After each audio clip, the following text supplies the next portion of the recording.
Good evening.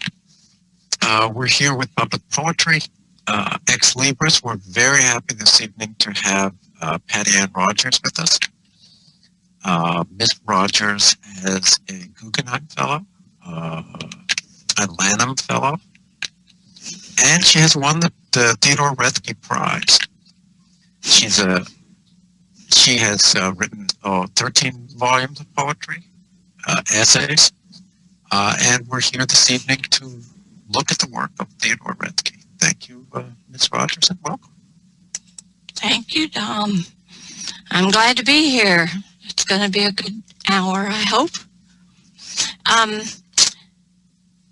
going to talk primarily or have a conversation with those who are with us this evening, mainly about craft and the craft of Rothke's work.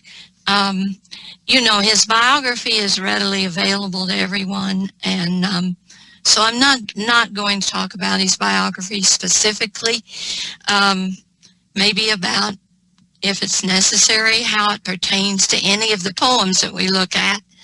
If somebody wants to chime in and say anything or ask a question, we'll probably have time during this hour. If anyone has a specific poem by Rothke that you like and you would like to read it, that would be great.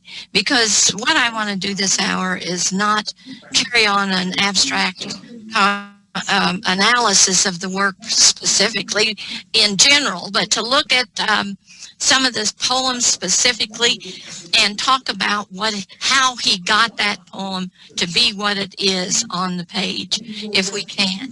What were his talents, and what kind of things did he depend on in his work?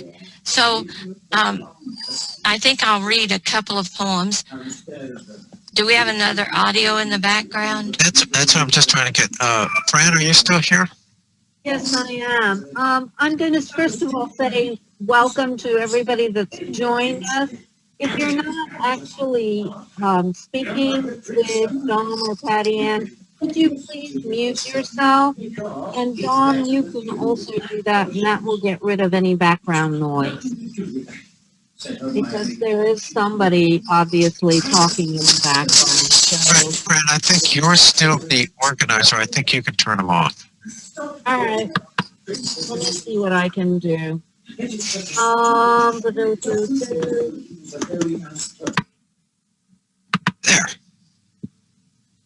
All right. Do I need to say what I just said over, or was that clear? No, I think that was clear. We wanted sort of just, as they say in various activities like this, we want to celebrate the work of Theodore Rothke. We're not like doing anything other than looking at what we find attractive or interesting. And so I think a good way to start it would be read us a poem and get us. Okay. All right. Now your audio was breaking up some. Is mine okay? Yeah, you're fine. Okay.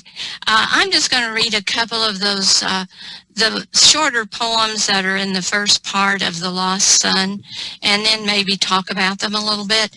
And, you know, I asked one of the questions I would like to hear opinions about, because it's said often about my work sometimes, and others who write a lot about the natural world, that there are not enough people in the poems. And in these early poems in The Lost Son, you know, there are several that don't have any human being in the poem except the voice of the poet. And I don't know if that's still something that bothers people, or they like it or don't like it.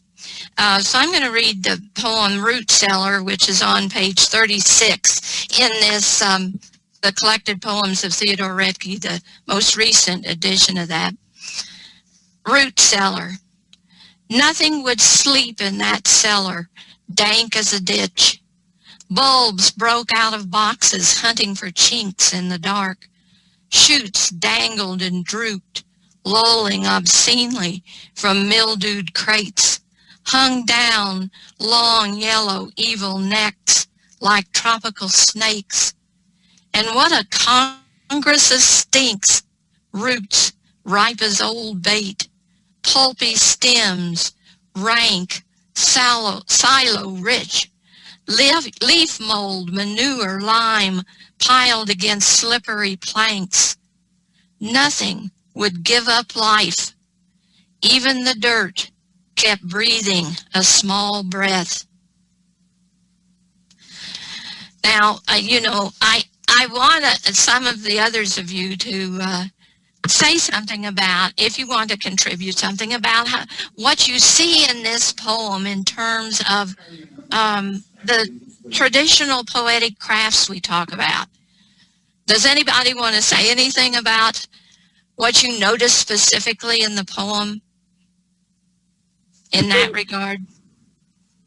Well, I think what strikes me the most is how intimately observant he is. And I mean, he's paying attention to the most minute of details and really drawing you in as a result. I mean, there are some things happening here. There's, throughout a lot of his work, there's quite a bit of alliteration that goes on, and I mean, that's happening here. There's also the very sounds of the words, which are redolent with the kind of atmosphere that he is trying to create within that root cellar. And I mean, it's a poem that really literally draws you into the dirt itself, which is breathing. And I just think that's magnificent. Yeah, right. I agree with everything you said. And it is this precise and, full of details, and not just the details, but said in such a way that you almost feel it, you almost smell it. If you've ever been in a cellar of any kind, I think, not necessarily a basement, this is a cellar in which you walk down into an unfinished area underground. And, you get that idea, don't you? And I think his choice of words resonate with the atmosphere that he's describing. And you mentioned the alliteration, which is something I think is, and half rhymes and full rhymes. Yeah, Were you going to say that, Tom? Yeah, but is where you have ditch and chinks and then coming back and stinks and snakes and planks and just moving back and forth, and that sort of. I think there's something about the half rhymes that speak to the form of poetry, as being a formal poem, but at the same time give it that sort of unconscious, subconscious feel of there's something coming out that was otherwise meant to be concealed somehow. That's good. Also, it's not a celebratory poem exactly. I think it is on a certain level, but it's not scary. And yet, what are the things in there, the details he mentions, that are not something we think of as pleasant? Well, a Congress of stinks. A Congress of stinks. Yellow evil nets, mildewed crates, I mean, although it's one of those things where you would say unconsciously, why are you choosing to celebrate a root cellar of all the things that you want to spend this time in and observe so closely and be so intimate with? What's there? What's your drive? What's your motivation? Well, did he get to that at the end? I think he did. Krista, I think you just made a comment. Did you get to see that? Oh, a love relationship with nature. Is that the end of it or the beginning? Krista, could you? A root cellar is like an unconscious space. Is that? Yeah. Yeah. Okay. I don't see that. Okay. I've got it. Yeah, that's it. Okay. I see her on mine, so I'll relay her chat messages to you. So she's saying a root cellar is like an unconscious space. Okay, elaborate on that. Oh, she's not turning on her microphone because the children are in the room. Oh, okay. Well, somebody else elaborate on it. Sure. Oh, okay. Well, we think of I do. I suppose tend to think of images not just as like sort of found photographs, but certainly a poem is such an intimate creation that you spend such a long time constructing it exactly the way you want it before you ever let it off your desk. The notion that this was indeed a root cellar, and it was an unpleasant root cellar, and that there was something in one sense of unconscious, like kind of a Jungian sense, that there was an internal message, a communication from your unconscious to your and yet look conscious. Look at, after all those kind of negative or unpleasant, I guess you would say, images, look at what the end is. Okay, give it to us again. Nothing would give up life. Even the dirt kept breathing a small breath. I think that's a theme, well, I didn't want to talk in generalities, but runs through so much of Rothke's work, that life itself, the existence of life, is the most miraculous thing. And even in this root cellar that's full of tropical snakes with evil necks and a congress of stinks and leaf mold and manure and slippery planks, even there, nothing would give up life. Even the dirt kept breathing a small breath. Yeah, I'm here this is now. Andrew here. Oh, go ahead, Andrew. I was just going to say, it looks like Krista was sort of thinking that this was we could compare this to the unconscious mind that sort of comes to life as we fall asleep. For me, as Pattiann was saying, how miraculous it is that all this life exists. For me, when I think of this root cellar, dank as a ditch, it's almost like a crypt, and that all of these things down here in the dark it's like they have contempt for the dark, like they're buried underneath the ground, which is where, obviously humans are buried to die, and they refuse to do so. I love the bulbs hunting for chinks in the dark. And I love that Congress, to me, what a Congress of stinks with that exclamatory statement. It's like they're having a party down there, refusing to be buried, refusing to die. Anyway, that's my 2 cents. No, I think you're right, and nothing would give up life is that struggle that you're talking about. We're going to keep going, and we're going to do it no matter what. I think one of the things that really struck me is that you can, from the words that he chooses, you can literally smell that place. I know. It is a poem that really literally brings up the odors. I also kept coming back to the use of lolling obscenely. I mean, as if a plant, normally think of a plant as being obscene. And the fact that he would choose that to describe plant life, I think has, again, to do with how intimate he is with nature and making us become more intimate. Can I say something now? This is Krista. Oh, sure, good, Krista. Okay, sorry. And if my kids I'll mute myself if they come on.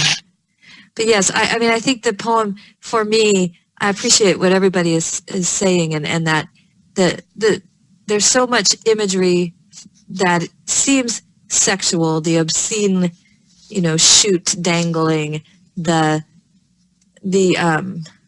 sort of rank, fecund, almost chthonic, like fecund place that this root cellar is. It seems to me that it's also like a symbolic space for creation, and the intimacy between the poet and the poet's conscious mind and his unconscious mind, or the intercourse between those two places. Mm-hmm. To me, it's like a love poem to this darkness that I is. think, yeah. I think so. Dirt is so dirty, but it's also so fertile, I know. I know. And, also that you said something, or someone did, about flowers being obscene, or he uses that verb with it, or his adjective. And that's one thing that makes the poem wonderful, too, is that the surprises are there.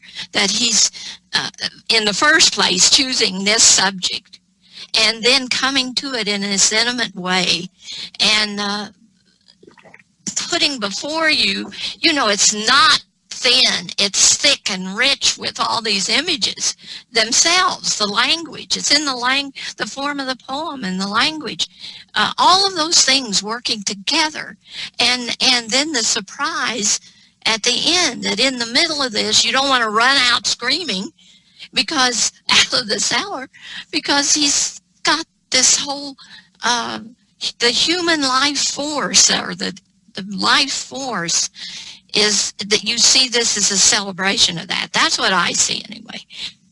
Partly, but also it's a good poem because there are all these levels. The subconscious, the sexual, the celebratory, and they're all there in a kind of harmony. That's another talent that he has, I think anyway. And you can't discount, and it's something that just, to me, doesn't get discussed enough, is how important the sound of the poem is, how important the music is, and how you get that in there, and the cadence, by this musical sense we have. And I can see that in his work, that he is choosing words that will fulfill the music that he's establishing within the poem, so that the music itself is helping him choose the words he comes to use. At least that's the process, I think, that's going on. Go ahead, somebody else? Yeah, sure, I'm here. I think one of the other things that that we look at just sort of in that series of poems about the greenhouse, about that force is now the next poem, of course, is he works into the forcing house and the weed puller, and then of course the most obscene of all flowers. Yeah, the orchid. Do you want to read that one? Let's read it. Do you want to read it? I'll read it. Yeah, go ahead. We'll keep your voice so that everyone has the same sense of it. Orchids. They lean, excuse me, they lean over the path adder-mouthed, swaying close to the face, coming out soft and deceptive, limp and damp, delicate as a young bird's tongue. Their fluttery fledgling lips move slowly, drawing in the warm air. And at night, the faint moon falling through whitewashed glass, the heat going down, so their musky smell comes even stronger, drifting down from their mossy cradles. So many devouring infants, soft, luminescent fingers, lips neither dead nor alive, loose, ghostly mouths breathing, Oh, Wow, that was fabulous. Wow. I love his similes. Delicate as a young bird's tongue, but they're soft, but they're deceptive, you know. I And, just, Pattiann, that in a way reminded me of Generations, of your poem that called Generations. That Oh, it was not basically for that kind of cadence and rhythm that's coming into it, as well as, that sense of life being life. And it's interesting that this poem also ends in breathing, just like the right. last poem began with a small breath. I think he's just constantly trying to emphasize that plant life is life, is literally Yeah. life itself as well. And it's full of all these contradictions. Soft, he never uses the word beautiful, but it's one we use with flowers quite a bit generally. But devouring infants. it also has that sense of sexual fear. That sort of underlying worried fear that in this century. Now we can say that, of course. In this century, we don't really feel quite the same as they when he was writing these poems. Sexuality was a much different. It was much more of a root cellar activity than now. Speak for yourself, Dom. No, I'm just kidding. I grew up in Ohio. We do what we do. It's that sort of thing. But No, I know what you mean, but I think a little mystery and fear heightens everything. But then, I'm not saying it's bad. no, I know I know what you're saying. Yeah, that it has that the strange sort of thing that people used to tell you that sex and death were very much related, and that we're all risking death and early insanity by engaging. Well, I think I think there was even the thought that you did die.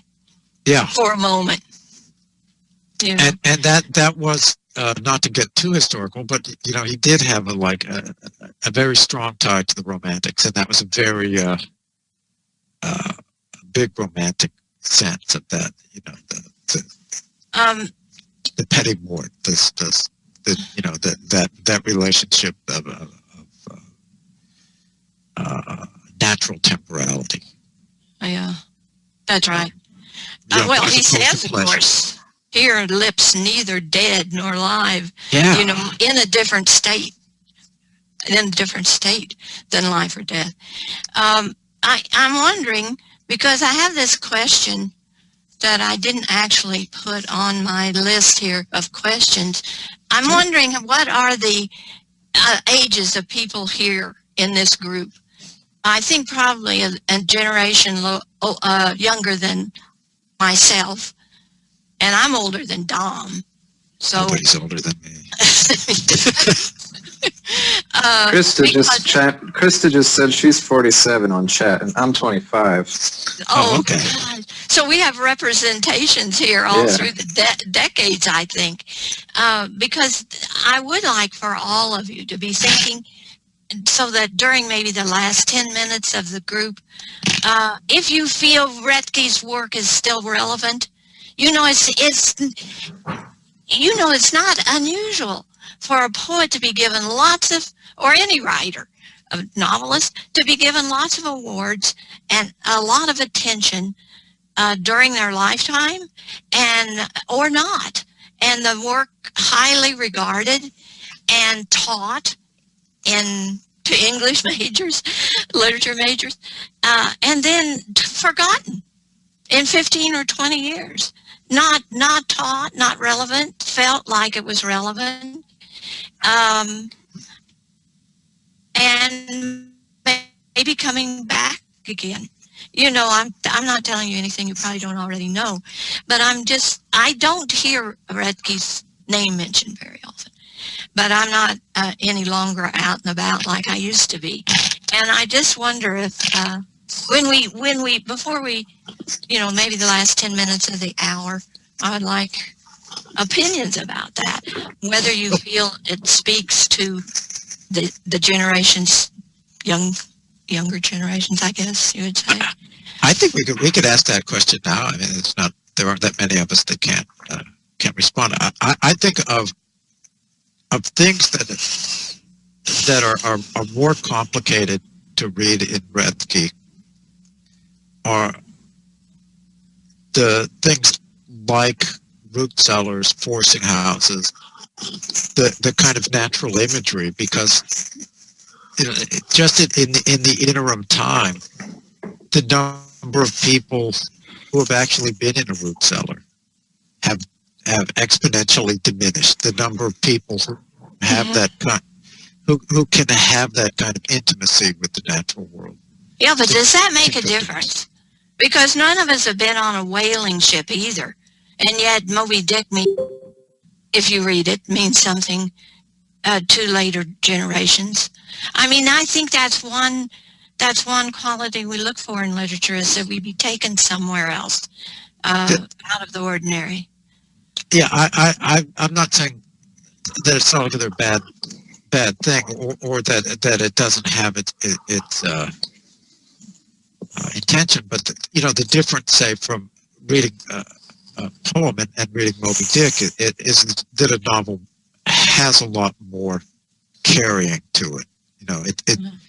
It does, even if you haven't been on a whaling ship, you can just sort of go along with the story of obsession and its themes and characters move along.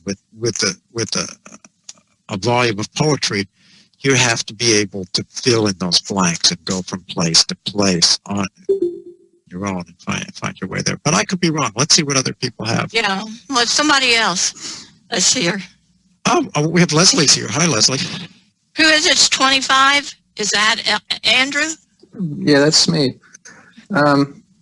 So when I studied English literature, I think I read my entire 4 years, I probably read one Rothke poem that I can remember, and that was Wake to Sleep. Spend some more time with him, because I really just got this book from Fran yesterday, and I'm really enjoying it. But I think there's some truth to Dom's point that, the fewer and fewer people. I certainly didn't have a root cellar. And I think of writers like David Foster Wallace, who write in such a way that it's realism for this generation could include some very strange things. Much of it, and doesn't necessarily have to do with nature or greenhouses of any kind. I think I kind of am on board with that it could be more difficult to read a poem like Moss Gathering if you were born in 2012. Well, what about the diction itself? Does the language sound ancient? I don't think so. It reminded me of Dylan Thomas, like a more musical Dylan Thomas at times. It's not as, I think it's more straightforward than Dylan Thomas. I don't think there's a lot to have to untangle in it, but I could be wrong. The reason I was going to wait until the end of the hour to discuss this is that these are just the first poems, early poems of his, and he has another voice that I think it may sound a little more familiar. So why don't we look at a couple of those and talk about them, because these greenhouse poems are all of a kind, and there are let's look at the two elegies, for example. Okay. Elegy for Jane is one that's used to be anthologized a lot. That's all a strange thing too to me. But everything's strange to me. That I don't know. You know, the people. I had a paperback book, Contemporary American Poets, and this is in the 70s. How many of those are just gone? I mean, you don't see them, you don't talk about them. And I thought, I was younger in the 70s, and I thought these are our poets, our American poets. Now I don't know where they are. All right, I'm going to read this, and I want to read both of these at the same time, and then we'll talk about how they're different, because one of these I think is much better than the other, but I'm not going to tell you which one. Is there going to be a test question? Okay. Yeah, I read through these questions I put down here, and they sounded like an essay test or something. Go ahead, we're ready. Okay, elegy for, okay, you will be ready when this hour's over. All right, elegy for Jane, my student thrown by a horse. This is on page 98, if you have this edition, that's the most recent one. I remember the neck curls, limp and damp as tendrils, and her quick look, a sidelong pickerel smile, and how once startled into talk, the light syllables leaped for her, and she balanced in the delight of her thought, a wren, happy, tail into the wind, her song trembling the twigs and small branches. The shade sang with her. The leaves, their whispers turned to kissing, and the mold sang in the bleached valleys under the rose. Oh, when she was sad, she cast herself down into such a pure depth, even a father could not find her, scraping her cheek against straw, stirring the clearest water. My sparrow, you are not here, waiting like a fern, making a spiny shadow. The sides of wet stones cannot console me, nor the moss wound with the last light. If only I could nudge you from this sleep, my maimed darling, my skittery pigeon. Over this damp grave I speak the words of my love. I, with no rights in this matter, neither father nor lover.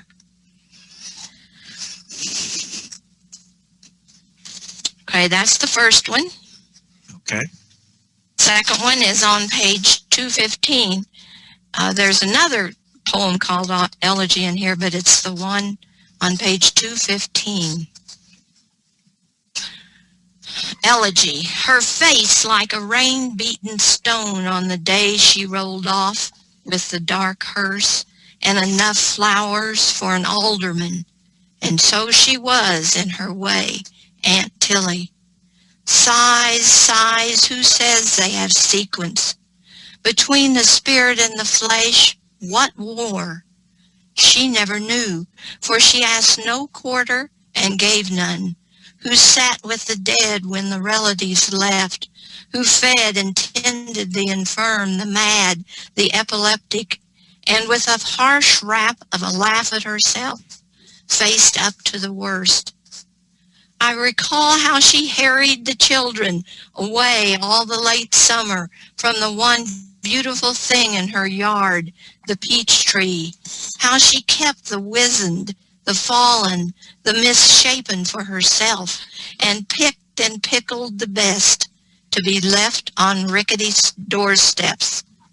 And yet she died in agony, her tongue at the last thick, black as an ox's. Terror of cops, bill collectors, betrayers of the poor. I see you in some celestial supermarket, moving serenely among the leeks and cabbages, probing the squash, bearing down with two steady eyes on the quaking butcher. Now, who wants to talk about these two elegies and maybe compare them? If you don't want to compare them, you just want to talk about one, or what? I'm there. Sure. The first elegy for Jane, I am just enthralled with. I really like that poem much more than the second. Why? Elegy. Because it does more things in a poetic way that are intimate but not personal. The second one has the sense of you're being escorted along somewhere. That it's not speaking it to a reader. It's allowing a reader to go along with the speaker in the poem. I'm not sure if that's okay. That's good. All right, Dom, I'm putting your vote down for Elegy for Jane. Who else wants to? I'll go away before I get in trouble. Aggregate there in sound. I think one of the things that really struck me is the fact that he can't leave plants alone. But in both of these, I know. There's still vegetation that comes up. I would agree with Dom that the Elegy for Jane, I think it's a much more interesting poem. I think the elegy, the other elegy is, I mean, it's got so many of the traditional elements that you get in an elegy. I mean, it's the rain beating down, and you get this very kind of initially funereal atmosphere. There's very much of that kind of funereal sensibility around it, whereas the Elegy for Jane doesn't have that. There's, even though she's dead, I mean, it's got so much life about it. The Elegy for Jane? Yes, I think it's got much more life about it than the other elegy, which is just full of, somewhat funereal kinds of sentiments and sensibilities. I mean, the whole poem just, first of all, the pace of it is very slow. When you read it, I just feel like I'm being dragged. I feel like much of his language is also dragging me. Whereas the Elegy for Jane, I just felt like he uses words like give me a quick look, well, go ahead. I mean, she's young. Yeah, but there's also Aunt Tilly is not. She dies. Right. But there's also a quickness about the pace of it, about the cadence of this poem, about the rhythm of this poem. The other one just feels much more drawn out and dragged out to me. I mean, that's just my take. No, that's Fran, perfectly legitimate. Fran, I like your. It's funny you say that the Elegy for Jane seems more lively, and I agree. The facts of both elegies are the same. That's that someone is dead, and yet one of them seems more alive. And in the second elegy, I noticed it's like all of there's still vegetation, but everything is picked in the second one. The flowers have been picked, the peaches are picked and pickled, and then in the supermarket you have leeks and cabbages and squash, presumably sitting in crates. Whereas in the first, I feel like you got the leaves kissing, and the branch is still intact. It just seems like it really is marking the end of a life that's been picked and pickled, for lack of a better term. You know what I mean? The Aunt Tilly? Yeah.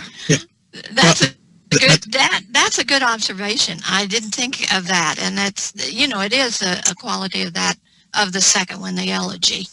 The first one also. Andrew, do you prefer then the Elegy for Jane, or do you just see them as different, or what? I don't necessarily prefer the elegy for Jane. I like some of the images in the second elegy a lot, you know, like the face like a rain-beaten stone, and her it's a little bit, I mean, her tongue thick, black as an ox is, I don't know, there's something sort of... I don't think you hear that in the funeral. Go yeah, ahead. there's some of those images were really striking to me. I don't know if, you know, they're not beautiful images, but they were striking to me. So I enjoyed that about the second one. Isn't there a kind of a tone of humor, though, too, in that, the elegy? I mean, it's...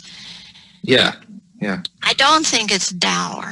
But then I'll say what I have to say when everybody's through here. Did Krista or...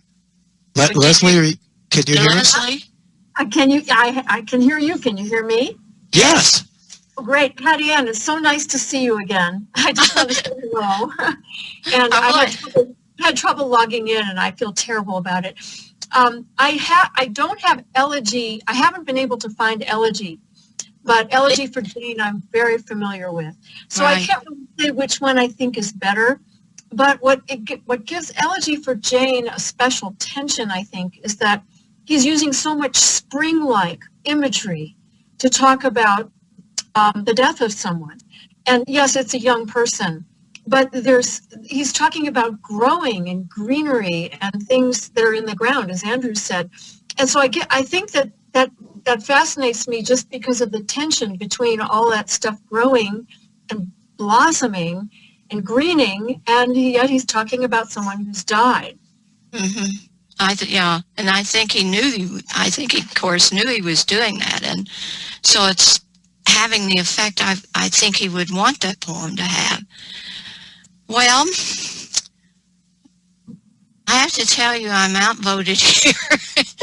I know that elegy for Jane is a, as I said, it's something you used to see in anthologies quite a bit.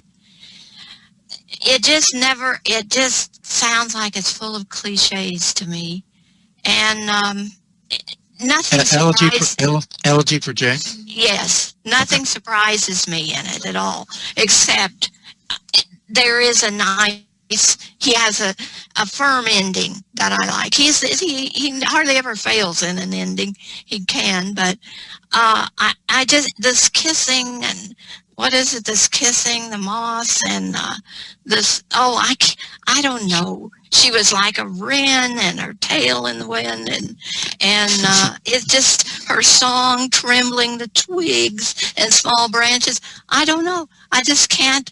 The first time I read not excited by the skittery pigeon? No, I don't know. It just seems overdone to me, and I don't see this girl at all.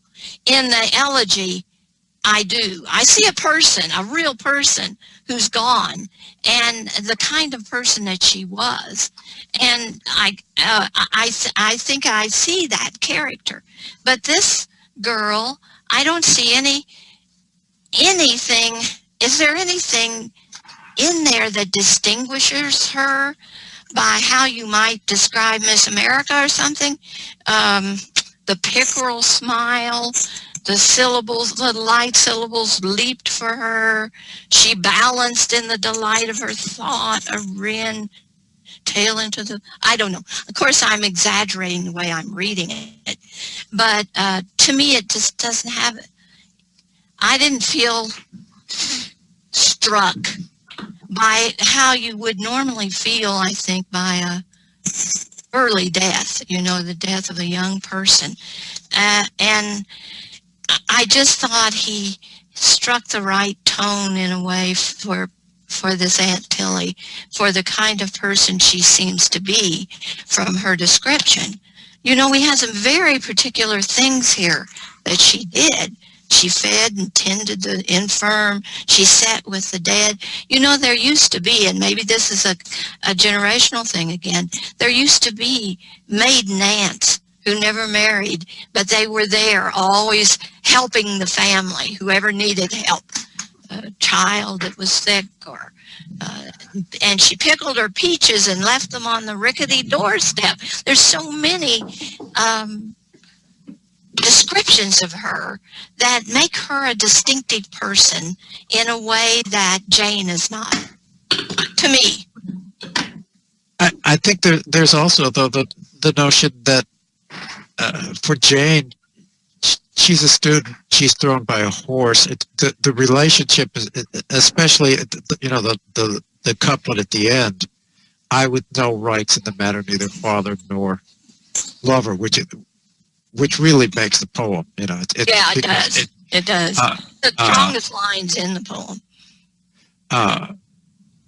Lets it be that way.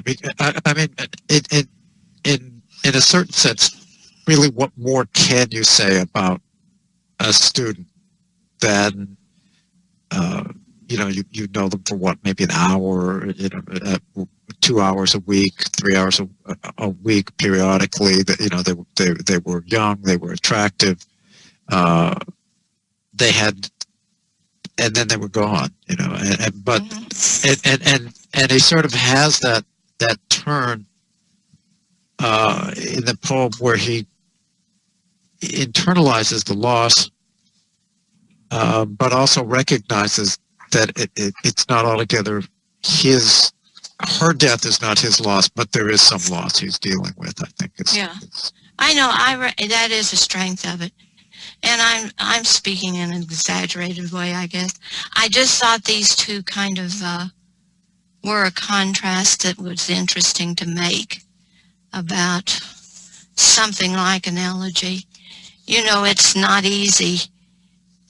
And sometimes the most touching elegies are so very oblique.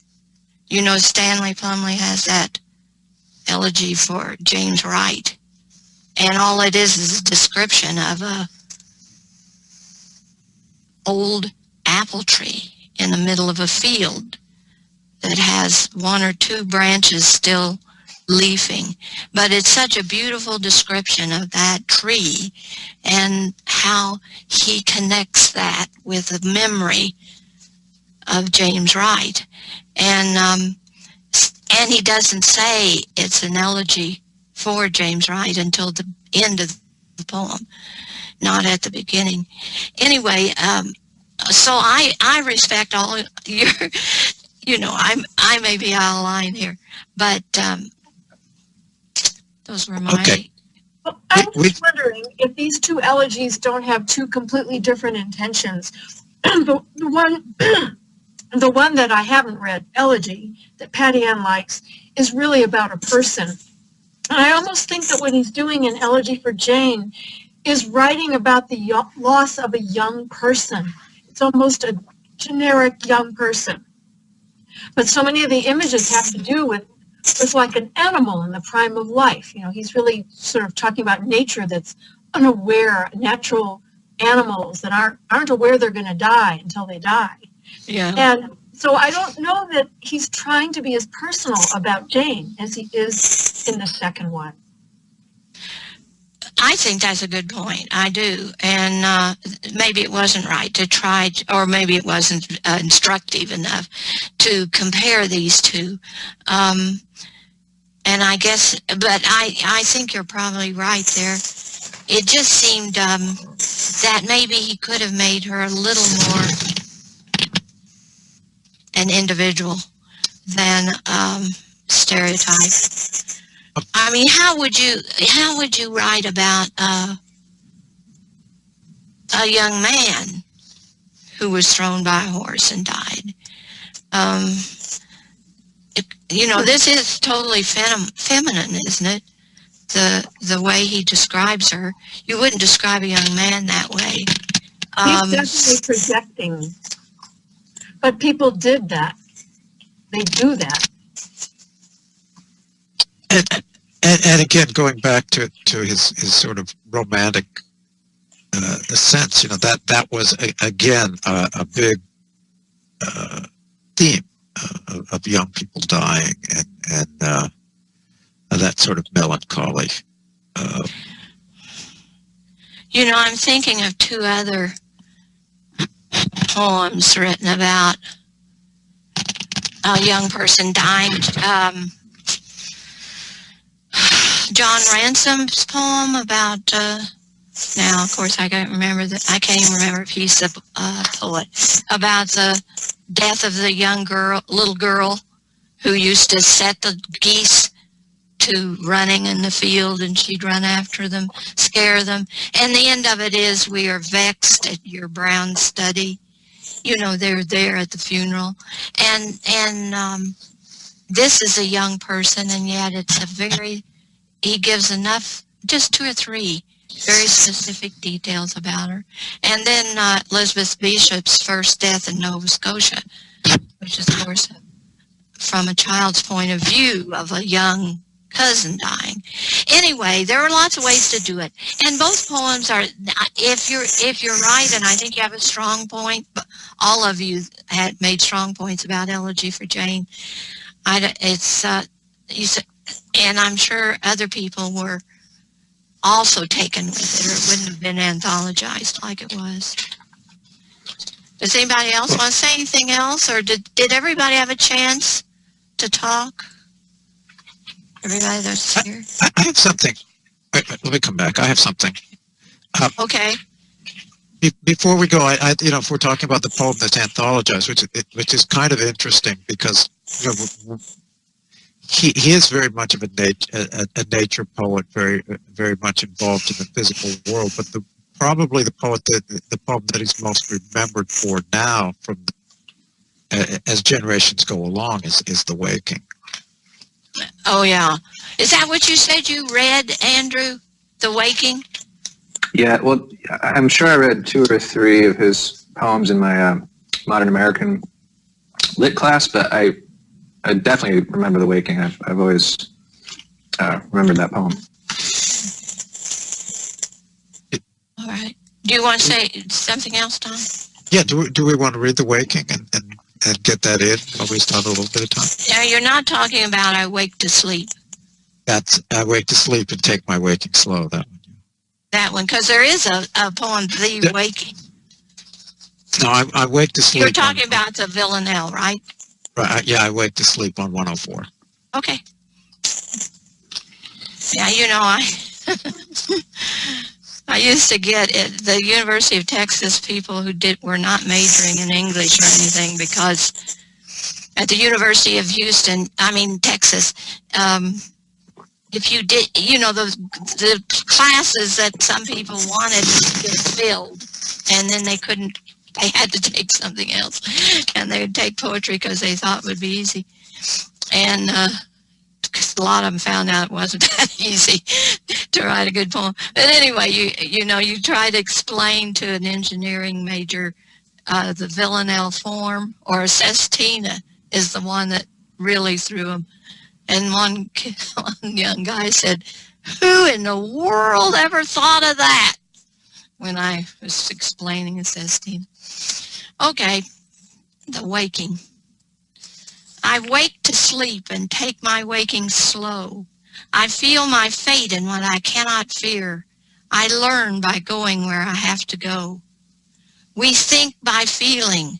What is there to know? I hear my being dance from ear to ear.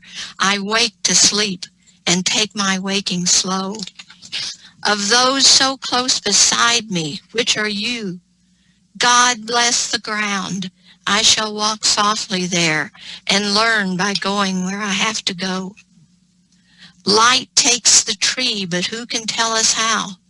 The lowly worm climbs up a winding stair.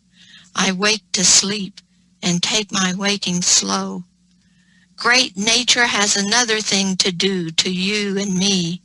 So take the lively air and lovely learn by going where to go. This shaking keeps me steady. I should know. What falls away is always and is near. I wake to sleep and take my waking slow. I learn by going where I have to go. Not easy to write a villanelle like that. No, that's lovely. Thank you for reading that so well. You know, worms come into Rothke's poems quite a bit. This is, I don't know. Could you explain to anybody, supposing you're teaching a class of freshmen or something, could you explain what I wake to sleep and take my waking slow means?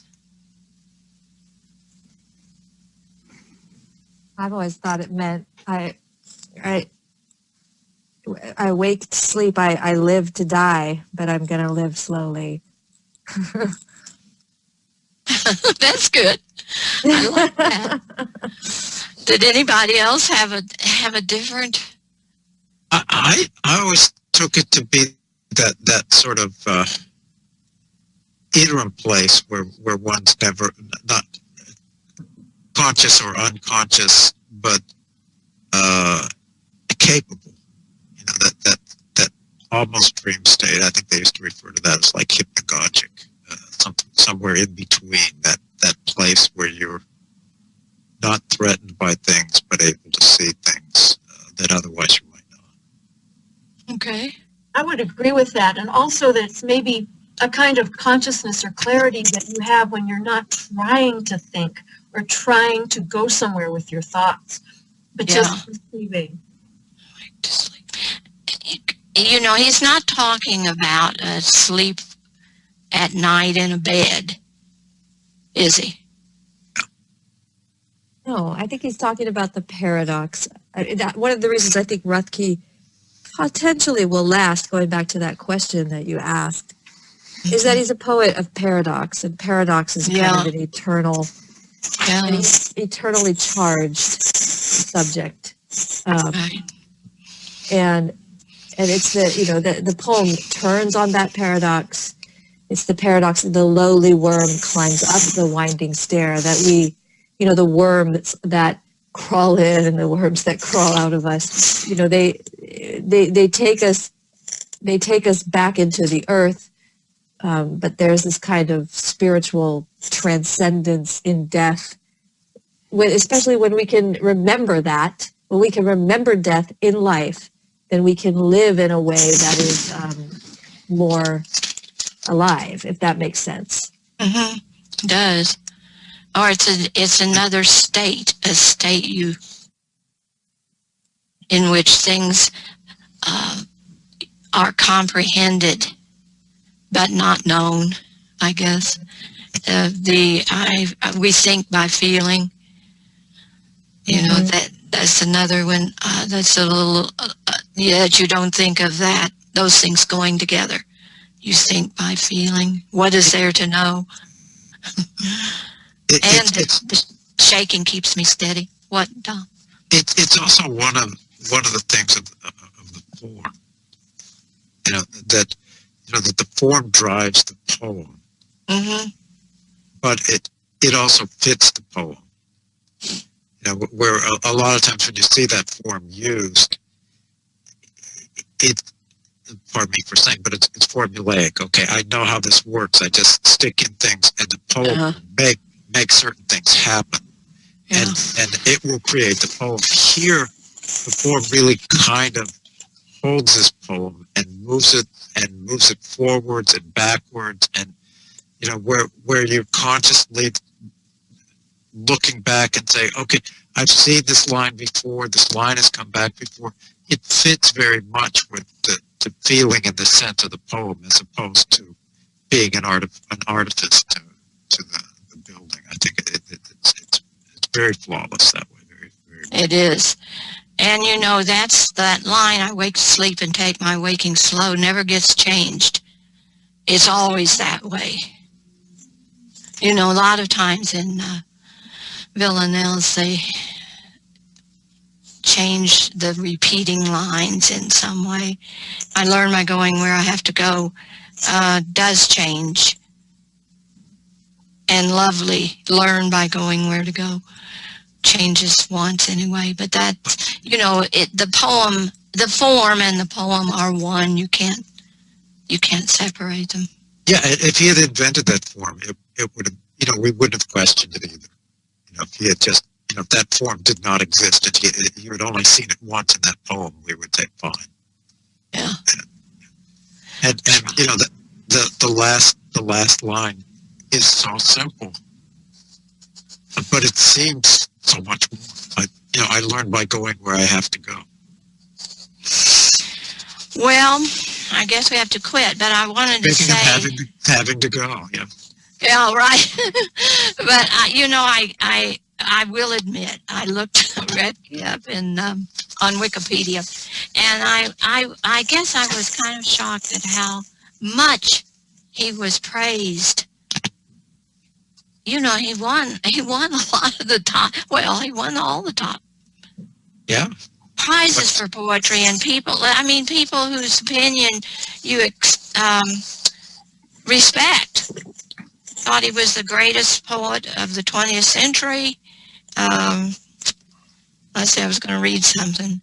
Oh, Stanley Kunitz said Rothke was the poet of my generation who meant most to me in his person and in his art.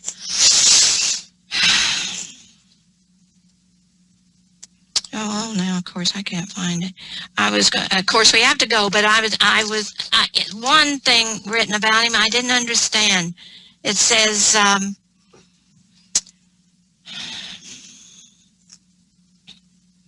in Rothke collected poems, the major book of, this was from the Sewanee Review. Karl Malkoff wrote this. Though not definitive, Rothke's collected poems is a major book of poetry. It reveals the full extent of Rothke's achievement, his ability to perceive reality in terms of the tensions between inner and outer worlds, and to find a meaningful system of metaphor with which to communicate this perception. It also points up his weaknesses. This is why I don't understand the derivative quality of his less successful verse, the limited areas of concern in even his best poems. What is a derivative quality? What is that? What's that? Well, I don't know what that means. One of the things I noticed, he does derive, for example, that elegy where he began the words, her face like a rain-beaten stone, he derives from a Yeats poem, the Magi. And I hear echoes of other poets in his work often.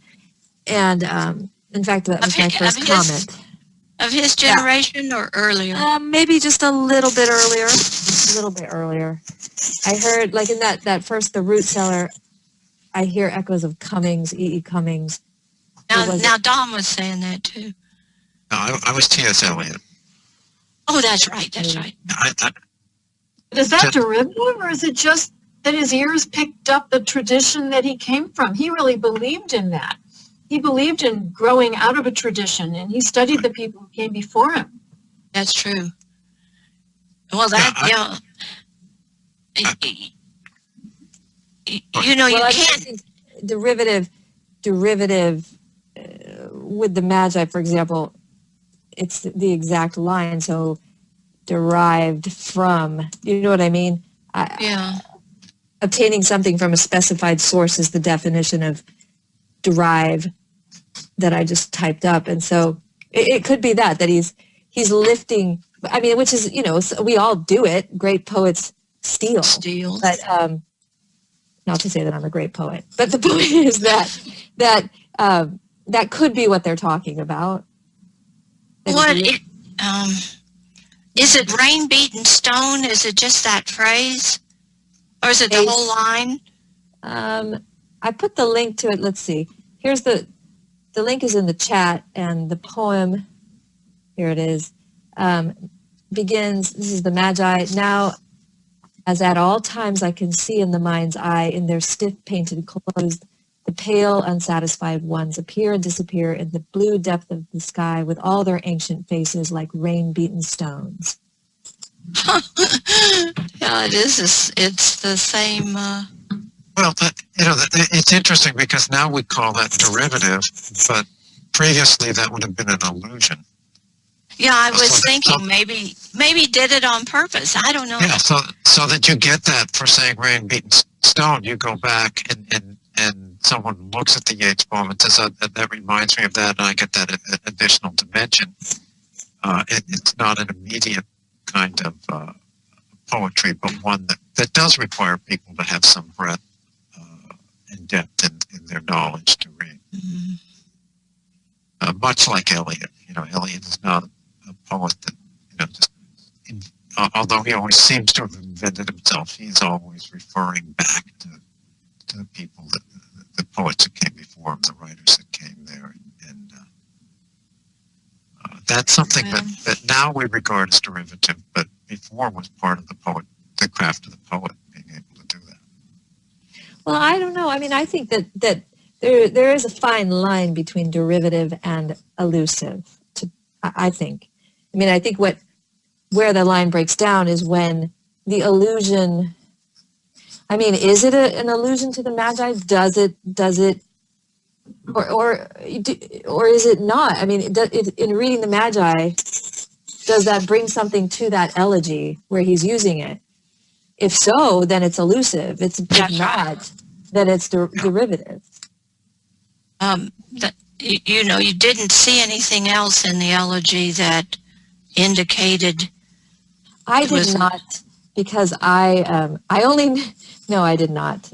I didn't, because I was looking. This is how I found out that it was derivative. It's not like I know the poem so well.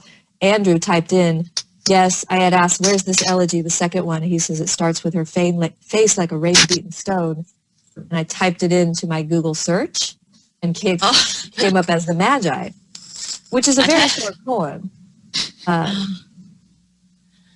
but doesn't necessarily, it's like a 9-line poem, maybe a 10-line poem, not 10, 8-line poem.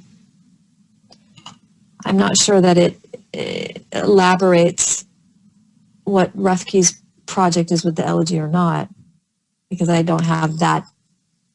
I know the elegy for Jane, it's easily findable, but as you guys were saying, this other one is not findable so easily. I think it is kind of incumbent on us to assume that a person in 1945 would have been intimate with Yeats. Mm-hmm. Especially if you're a poet and you've been teaching poetry, that would not be a difficult.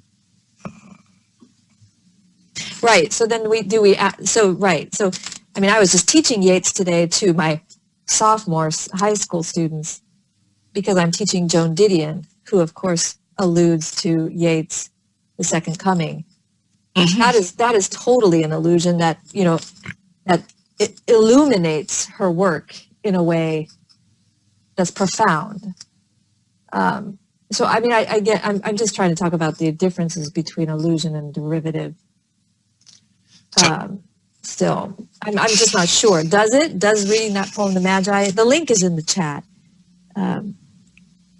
Does reading that poem, The Magi, illuminate the elegy in a way that lifting of that phrase is justified? Can you read us the 8 lines again? Yes. Well, here, I'll read the whole poem to you. It's very short. Okay. The Magi.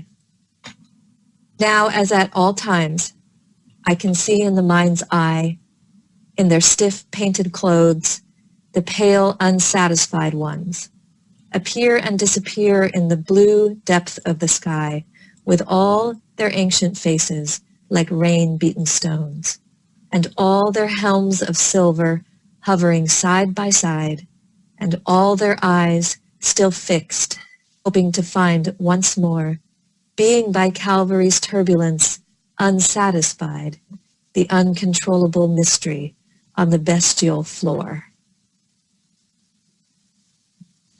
Oh, I'm for it. I'm going to say that's an illusion. I don't think that's just an unconscious. He was so well read, and I think he showed his poems to people before he, for comment. that someone would have pointed that out to him. Mm-hmm. But maybe I'm just guessing about that. But I don't know that it follows through with the poem. We do have the two eyes at the end. It bearing down with two steady eyes on the queen. That's true. That's true. And wasn't there a turn in Yeats' poems about seeing them in the sky? Mm-hmm. Appear and disappear in the blue depth of sky. The pale unsatisfied ones appear and disappear in the blue depth of the sky with all their ancient faces like rain-beaten stones. Yeah. Well, I'm afraid we may have to leave it there. Well, this was fun. I'm had a good time. Thank you so much, everybody. Thank you very much, Pattiann. I'll put your books up. You can get Pattiann's new book. Let me get it. Here we go. Here, you can get it at Amazon. Holy Heathen Rhapsody. It's a wonderful book. I don't mean to flog your book, but I do love your work. And you can also go to our website. So thank you very much, Pattiann. Thank you, everyone. And we'll look forward to seeing you or hearing you next month.